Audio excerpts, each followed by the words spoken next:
This video I'm going to show you how I put a seal on this 1984 Mercedes 300D.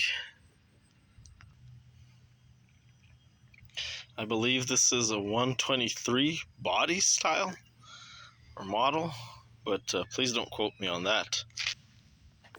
So this is still the seal. I had to replace the bearing, and this is still the steel part of the seal, but we're going old school here.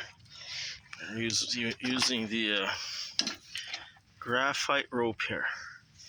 So in the previous video we had it the rope going inside here, but that rope is a little bit too thick, so it doesn't allow, like this ridge, this part will go into there, and since the rope was so wide, it wouldn't allow it to go into there. So it really originally went inside where it is now, just in this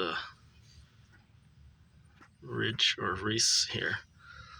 And but we could still definitely put a thinner rope, or you can smash it down with the hammer to make it thinner inside here for sure. So now that just goes in there, and that's how it's done.